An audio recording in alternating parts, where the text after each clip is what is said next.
Buenas tardes, licenciada Norma Buñay. Soy Moisés Lucero, estudiante del primero E. Voy a presentar el examen del supletorio. Como título teníamos la tabla periódica, teníamos que hacer una maqueta de la tabla periódica y aquí está mi tabla.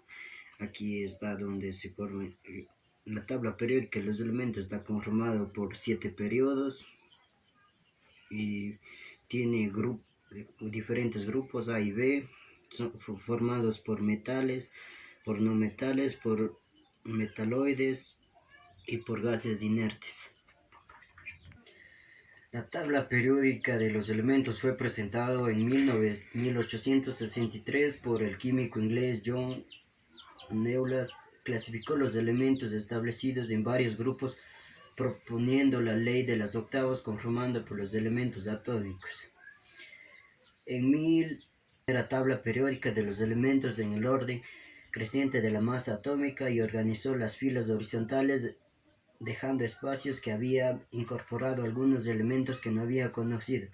Actualmente la tabla periódica tiene 118 elementos químicos y se los clasifica en metales, no metales, gases inertes, metaloides y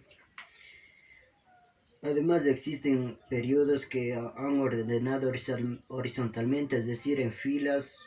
Las filas de la tabla, los elementos de cada periodo tienen diferentes propiedades, pero poseen la misma cantidad de niveles en su estructura atómica. En total de la tabla periódica tiene 7 periodos. Los grupos son columnas de la tabla. Elementos poseen distinta simulación de electrones externos, por lo que forman filas con propiedades químicas similares.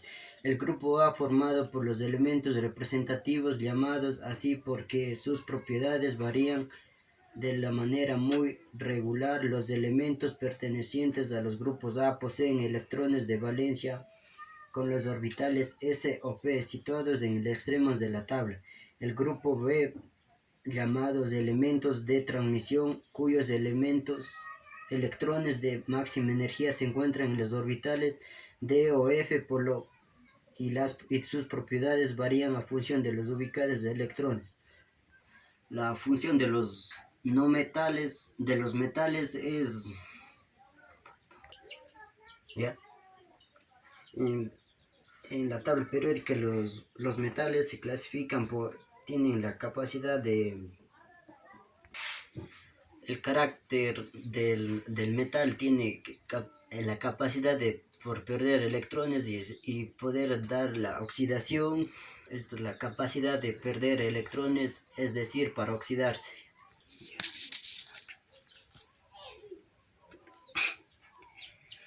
De oxidarse, el carácter metálico de un elemento es la fuerza positiva que refiere a los electrones fácilmente podrían perderse.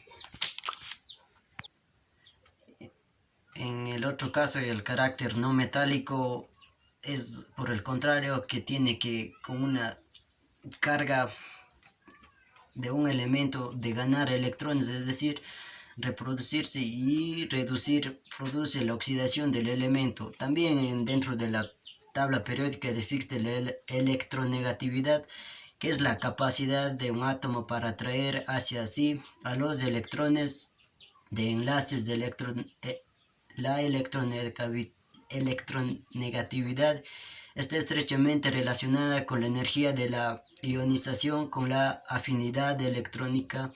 La misma tendencia de variación es la que está en la tabla. Cada elemento de la tabla periódica está como dividida primero por la masa atómica, por la valencia, por el nombre, por su estado de oxidación y el símbolo. Por último, las conclusiones dice, como podemos observar que cada tabla periódica brinda muchísima información acerca de los elementos químicos y nos permite producir las propiedades y posibles interacciones. Además de eso, nos ayuda para formar compuestos de peróxidos, ácidos hidrácidos, óxidos ácidos e hidruros. La tabla periódica es bastante de suma importancia para la obtención de elementos químicos.